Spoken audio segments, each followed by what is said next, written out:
back, everybody. In this episode of Cooking with Kirby, we're going to be making some beef tamales. Beef tamales are one of my favorite holiday recipes. I love it when they make a lot of them, and I love to have them for leftovers. So no further ado, let's get into the recipe. Since you're here, hit the like and subscribe button and make sure that the notification bell is ring. Check me out on social media. That way you can get notification of all my new recipes. The longest part of making tamales is cooking the meat. You're actually going to be cooking the meat for a couple hours. So we're going to get that going.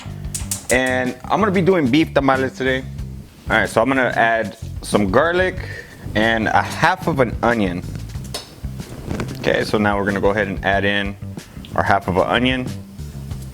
Now, depending on how much you're going to be doing, if you're going to be using more meat, then you would use a full onion. I'm only doing probably about 2 pounds of meat today.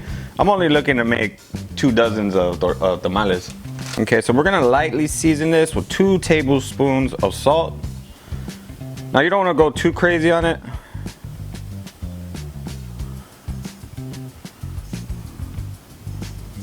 There we go. Okay, we're just gonna stir this up. Okay, we're gonna go ahead and drop in our beef. Now, basically, we're just gonna let this slow cook. I'm gonna set the temperature to medium. We're gonna cover this, and we're gonna let it do its thing for about an hour and a half to 2 hours, depending on how it looks and if it's pull apart tender. Then we're good to go. But more or less, we're looking at about 2 hours. So I'll be back once this is ready. So the beef has been cooking for a little over an hour now. Now it's time to soak our corn husks. Now, I did get a couple questions emailed to me. If you can't find corn husks, you can use banana leaves, or like we do in the restaurants, you can actually use parchment paper. But yeah, if you can get and it doesn't matter what brand, there's so many different brands. Go to your Mexican grocery store and see what they have available. Like I said, if you can't get corn husks, you can use banana leaves. So what we're gonna do is we're gonna just soak some of these. I'm only doing about 2 dozen, so probably need about 30 leaves or so. But yeah, you get a lot in these packages, so that's just something to keep in mind. You know, a little goes a long way. So we're not doing a whole lot, so I only need about 24 leaves. So we're just gonna go ahead and soak them. And you want these soaked in some warm water for about an hour. And a quick note, you know, if you have time to be able to prepare some of this stuff ahead of time, like your meat, you can do like the night before. You don't have to necessarily do it all at the same time. It actually is a little easier if you actually prepare. But yeah, just keep that in mind. You know, it's when we make tamales over the holidays, it's usually a lot of tamales, and it's like 12 to 15 dozens, and that kind of gets, you know, a little, you know, work intensive. But like we're doing today, we're just doing a small batch, so it's only going to be about 24 tamales, so it's not that big of a deal. But yeah, preparation really helps out, so just keep that in mind. You do want a little extra corn husks because we're going to be topping the pot with the leaves. So you are going to need a little bit more. So now we're going to start our salsa. Now, the chilies that I use, they're dried chilies. And you're not really, I mean, unless you want it spicy, you really don't need this spicy. You just want good flavor. And I'm going to be adding in a half of a large onion. And the chilies that I use for tamales is the California chili pod along with the Guajillo chili. Since I'm doing about 2 pounds of meat, I'm only gonna add 4 and 4. Usually if I do like 3 pounds, I would add like 5. But let's go ahead and get these in there. We're just gonna bring this to a boil. I'm gonna fill that up with a little bit of water, and then we're gonna bring this to a boil. Along with 4 to 5 cloves of garlic. Now, these chilies are not spicy. I do have another chili, which is New Mexico chili. Now, that one does actually give some spice. There's some other chilies also that give spice, but these 2 combination of chilies are not spicy. They have a really good flavor. They add good color to your food. So yeah, let's go ahead and fill this up with a little bit of water. All right, so we're gonna go ahead and turn this on. And basically we're just gonna cook this until it starts boiling. Once it starts getting like a rapid boil and you notice that the chilies are pliable and then the onion becomes translucent, that's all we need right there, because we're gonna be mixing this into our masa along with our shredded meat when we're done with it. All right, so our chilies are done. As you can see, they're boiling. Now we're gonna go ahead and blend them. You can remove the stems off of the chili pods. And it comes right off. Now you're gonna blend everything. You're not gonna use this juice. What we're gonna be doing is we're gonna be using the broth from the beef. So we're probably gonna need about like 2 cups, I'd say. Now that we have our peppers in the blender, we're gonna pull out just a little bit of this broth, so that way we can add to our salsa. Probably about 1.5 cups, 2 cups, I'd say. Be really careful, it's hot. That's about, just a little bit more.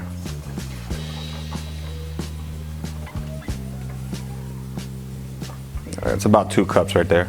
Now adding the beef broth really makes it flavorful. You get a really good flavor from that. So now we're just gonna go ahead and blend this.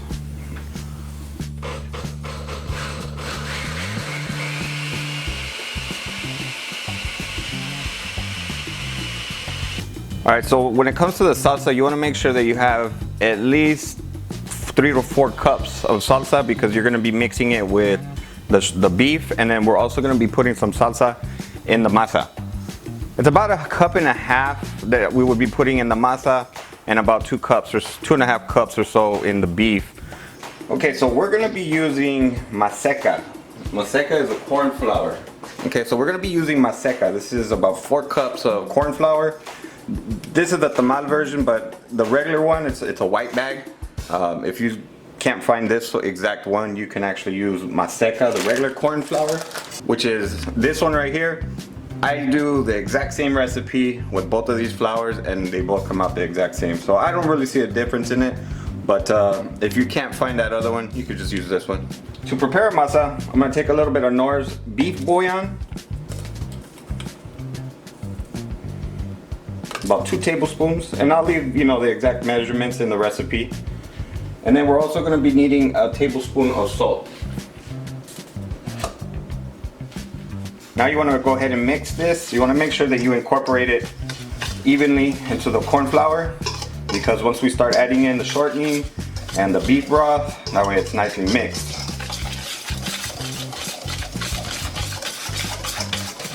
Now we're going to be adding in 1 1/4 cup of vegetable shortening. Now you can use lard also. I've never done it with oil, so I wouldn't know how oil would come out, but yeah, I would either just use vegetable shortening or lard. So one of these is actually 1 cup. Okay, so I'm gonna add another little bit there. Now we're basically gonna smash this together. We're kind of like how you would like biscuits. You want to make it flaky. And to know that the flour is incorporated well with the shortening is it won't stick to your fingers as much. So you want to just massage it in. Probably it takes about 5 to 6 minutes or so. But once it stops sticking to your hands and the flour looks real crumbly, that's when you know the masa's ready to start mixing all the other ingredients.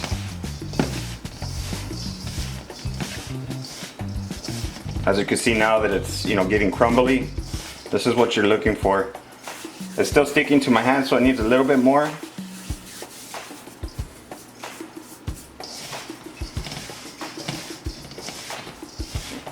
Yeah, that's looking about right there. And see now, I mean, I still have some, from when I first started. You just want to wipe off your hands and then, just give it another little mix. See, as you see right here, there's a wet spot.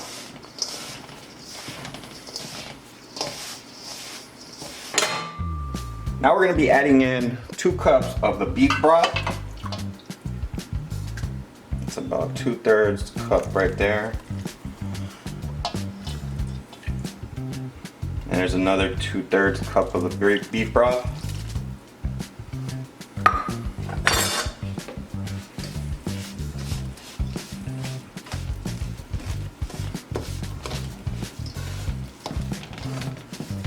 know, that beef broth is hot, so that's why I'm using the spoon. Once I get everything incorporated and it cools down a little bit, then I'll mix it with my hand.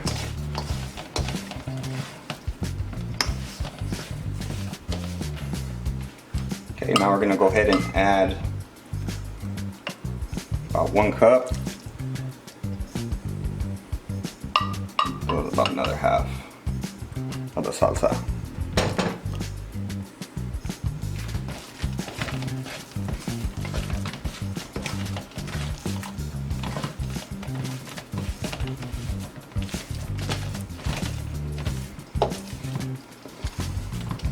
Add a little bit more beef broth. You kind of want to, you know, eye this, because every time I make it, it's not always the exact same measurements, probably because, you know, I put more or less corn flour. Alright, it's not so hot. Okay, but this is actually what I'm looking for. Yeah. What you want the masa to be is like a real loose Play-Doh. That's what you want right there. Yeah, but this looks like it's ready.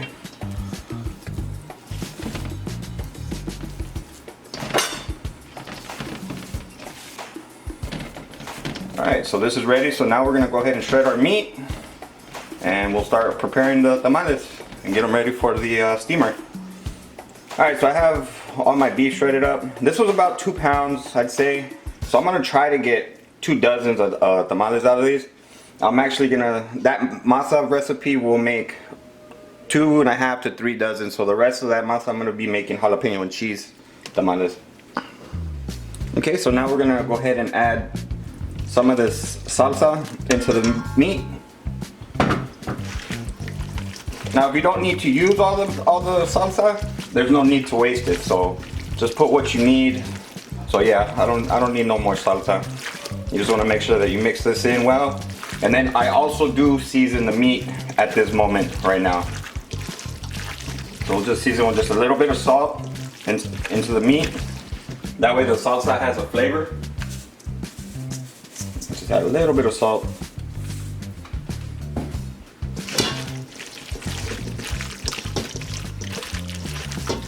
I should be able to get two dozen out of this.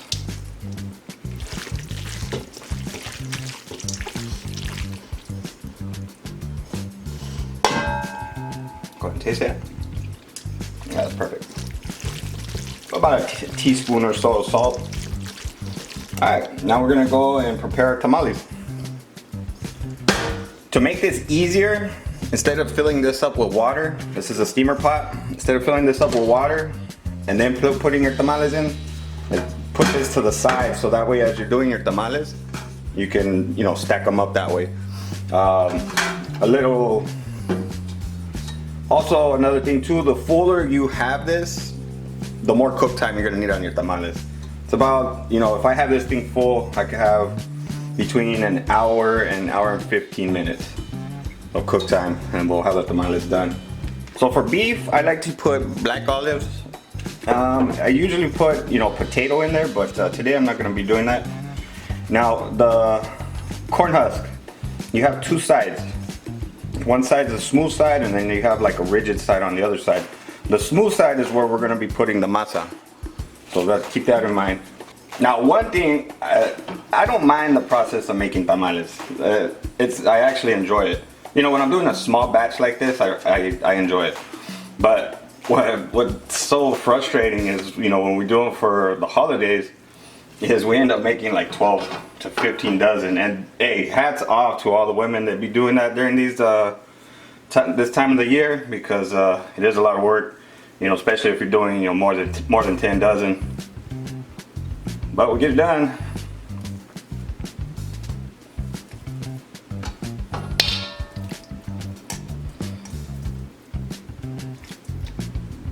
And just give it a filling.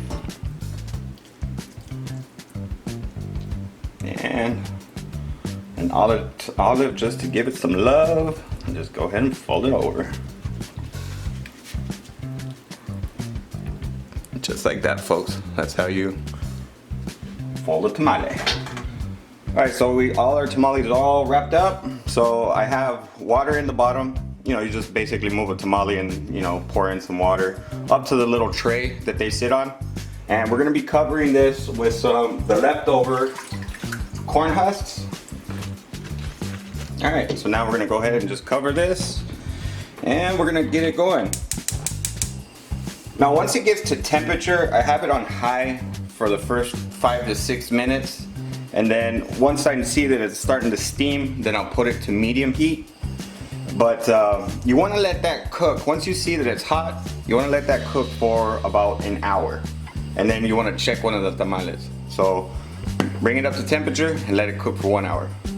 So I checked the tamales at an hour and 5 minutes. They weren't done, but I let them go for an hour and 20 minutes. And as you can see how clean it is off of the corn husk, that's what you want to see. If you see it where it comes off of the husk easily and it doesn't stick, your tamales are done. Now we're gonna remove our tamales from the pot and we're gonna let them rest for 15 to 20 minutes. Beef tamales is my favorite holiday recipe, and I hope you enjoy this recipe. They're very delicious. If you're new to my channel, consider hitting the subscribe button. Now we can see all my future videos. I have these recipes, they're really good, you should try them out. Now y'all be beautiful and take care.